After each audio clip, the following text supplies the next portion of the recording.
back control, and if they decide that it's Parliament which decides, it's a great example of us having control, isn't it? Well, it depends where you think sovereignty, this sort of mythical word, which means, you know, running our own country. Does sovereignty lie with Parliament, or does it lie with the people? That's the fundamental question. And what happened in this case? Normally, MPs vote for laws. That's how we run the country. Sorry, it's about whether it lies with Parliament or whether it lies with the Prime Minister, who gets to trigger this. The people have spoken because Parliament asked the people for once to make a decision. Now what we've got are the establishment trying to frustrate and delay that process, and frankly, I think a lot of us are getting very angry about it. It's not actually that, is it? It's about whether we live in a parliamentary democracy, and once we hold a consultative referendum, who actually gets to press the button. And when you live in a democracy where you elect MPs to represent you, it should be Parliament.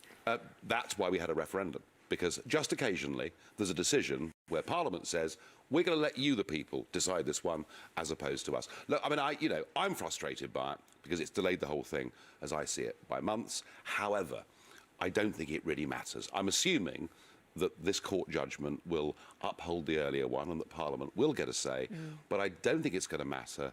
And the reason for that is because the Labour Party, they know that in all those Midlands and Northern seats, so many of their voters wanted Brexit that if they're seen to frustrate it, it would damage their electoral prospects. Do you think that the voters should get a chance to vote on the actual deal? Because as we've already established in previous interviews that we've done, there was no manifesto for Brexit. There was simply, do you want to remain or do you want to leave? We talked the day after about the pledge that £350 million a week that we send to the EU would come back and be put into the NHS. That was something that many people might have voted on. You yourself, a leading Leave campaigner, said, well, that was a mistake. That was never going to happen. No, but it could. No, I mean, the point is, you can argue at any election what could or could not happen with money. There's one fundamental point. Except that in most elections we get a manifesto where we know what we're voting for, and in this case we didn't. I'll tell you what we did know. We knew that a vote to leave meant leaving the single market, because every single leading campaigner on both sides said, if you vote to leave, you're leaving the single market. And I was pleased. I'm not often nice about the Prime Minister, but I was pleased that last week she made that clear. So, we are going to leave. I agree with you. The terms may not be quite as the 17.4 million people thought, but I also think we just need to be seen to be getting on with this. You've just been in Washington for President Trump's inauguration. Pretty polarising inauguration. He didn't take any prisoners. His 10-minute, 15-minute speech taking down everybody, really, in Washington. Republican, Democrat, They all got coated, talking directly to the people. This is now, I'm your president, not these people. What was it like to be there, and how did you sense the atmosphere? I think people were a bit shocked because they thought, well, all these things have been said during the campaign. Once he was actually there and about to become president, he'd probably backtrack on a fair bit of it. And what he was basically saying was, no, I'm going to stick absolutely to what I told you. And I think, for good or bad, Trump will do what he was voted to do. And in terms of a democracy, that's quite refreshing. In terms of the relationship between his administration and ours, Theresa May going out there on Friday is a pretty big pat on the back from Trump to Theresa May, saying, you're first, walk through the door, let's talk. I mean, it's good for Britain, isn't it? Fantastic. I mean, terrific. Not only is it good for us to put together a trade deal, not just on goods, but on financial services too. I think that's very important.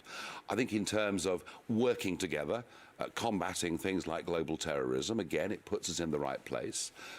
I'm very excited about it. And it also, for Theresa May, massively strengthens her renegotiating hand in Brussels once Article 50 has been declared. Just to insert an element of scepticism here, what he made clear in his inauguration speech and signing these executive orders is America first. America first doesn't necessarily mean a great deal for Britain and the UK. If you live in a street, you put your own family first. But it doesn't mean you can't come to an accommodation with your next-door neighbours for mutual benefit. The idea that Trump is completely isolationist is wrong. What he's saying is we will have free trade, but we'll do it with equivalent countries who don't use state subsidies and don't undercut us. And I think this deal is good for both of us. And Mrs May can go to Brussels and say, look, do you know what? The whole world's queuing up to do business with us. Can you please cut a sensible deal here? We've got to do a pretty significant deal with the US if it's going to come anywhere near matching the deal that we have with our European trading partners. You've got to remember, I mean, so many politicians talk about Europe and the European Union as if it's the be-all and end-all. Well, it's 45 to 50% of our imports and exports. It's a massive deal. It is way less than 20% of the trade that takes place in the world. 4/5 of the global economy is outside the European Union, and what Brexit does is give us a chance to engage with the rest of the world. It's also, I mean, my take on it is, it is, you know, we have all these exports with the European Union, but why would the individual countries want to give up the money that we're giving them? It doesn't make, to me, it doesn't make a lot of sense that they're all going to suddenly turn around and go, we don't want UK money.